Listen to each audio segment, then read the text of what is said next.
gente pensa nessa psicologia, ou no papel da psicologia, nesse movimento, a gente pensa numa psicologia que é feminista também, né? Que ela é antirracista, que ela é antimanicomial, né? Que ela é antiproibicionista, né? E que ela está junto nesse caminho, né? Da promoção da liberdade, do respeito, da dignidade humana. Acho que é isso, né?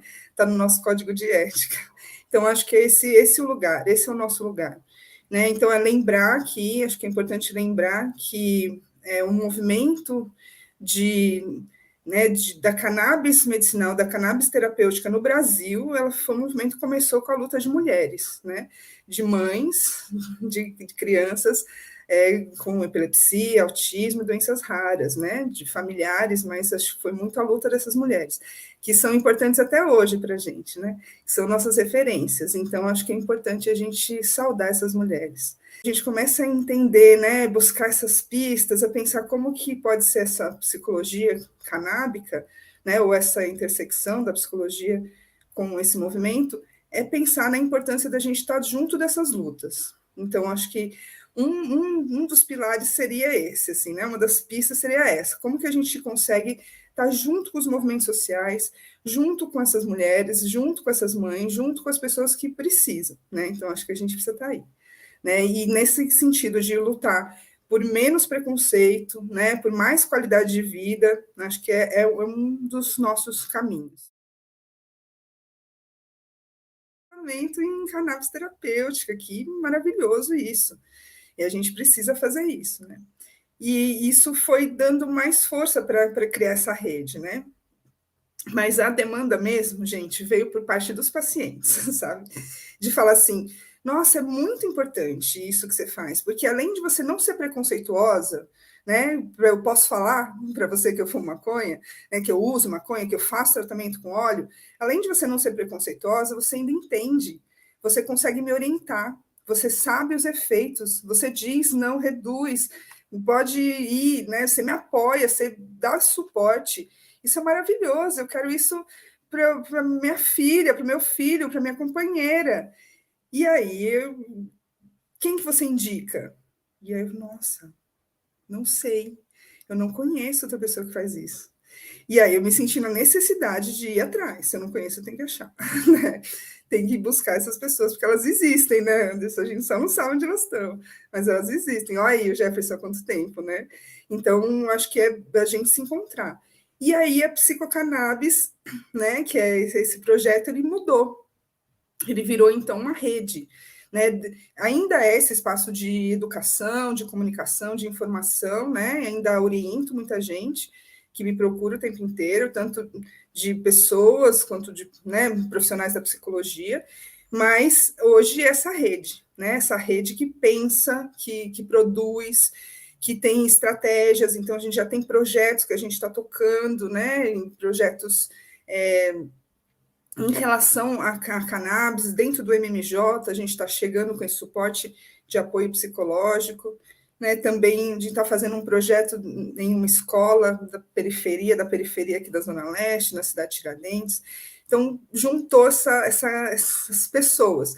E aí está muito legal, porque a gente tem se encontrado tanto, né, na comissão, quanto nesses espaços da psicocannabis. Então, eu sinto que a gente está construindo mesmo um movimento nacional, né? A gente vem construindo esse movimento nacional nos últimos meses, e isso é muito legal, né? Tanto, mesmo pensando que as pessoas estão em níveis diferentes, né, de estudo, de relação com essa vivência, mas tem esse desejo de entender essa luta, né, de entender a importância dessa luta, né, essa luta que ela é pelo acesso, é pela qualidade de vida e é pelo apoio, né, antirracista.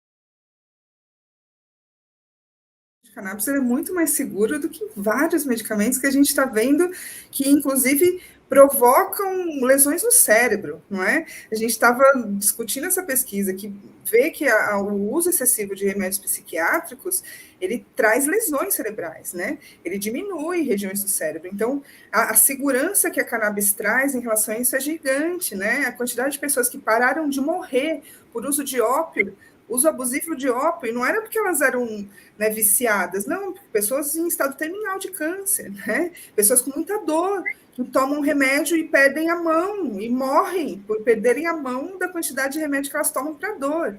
E isso a gente já viu que é impossível morrer de maconha, né? Impossível, não existe overdose. A gente não tem receptores no cérebro no lugar que poderia causar uma overdose. Então, é uma planta muito segura, né?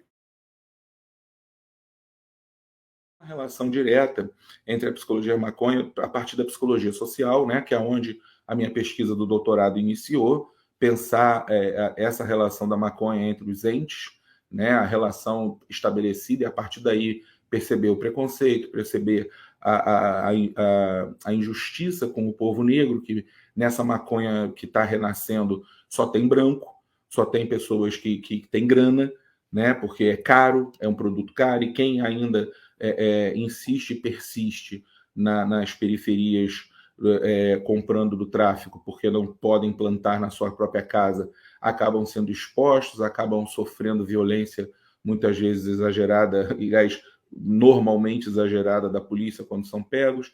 Quer dizer, toda uma rede de problemas sociais oriundos relacionada à questão da política de drogas, que a psicologia pode estudar muito bem.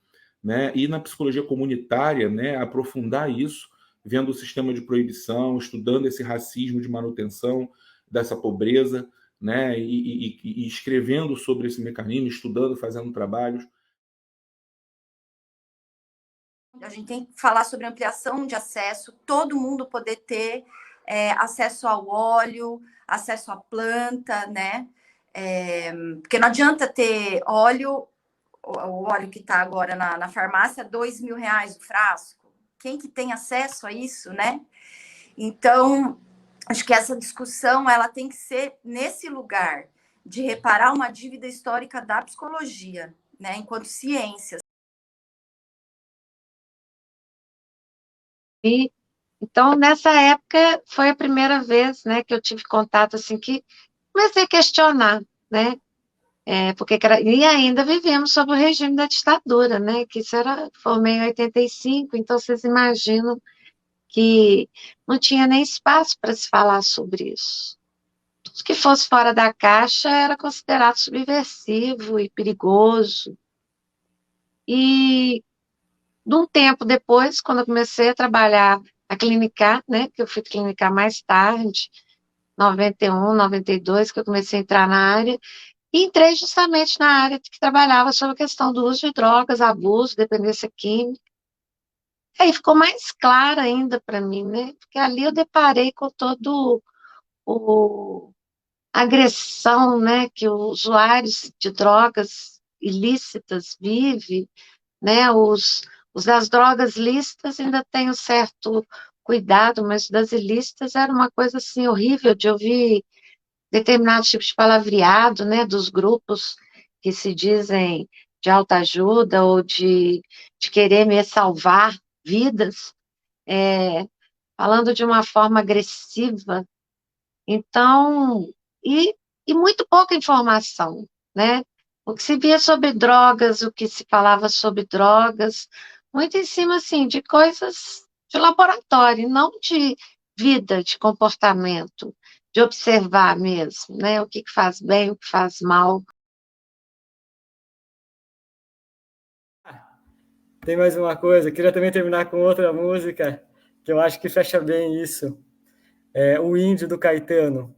E aquilo que nesse momento se revelará aos povos, surpreenderá a todos, não por ser exótico, mas pelo fato de poder sempre estar oculto, quando terá sido o óbvio.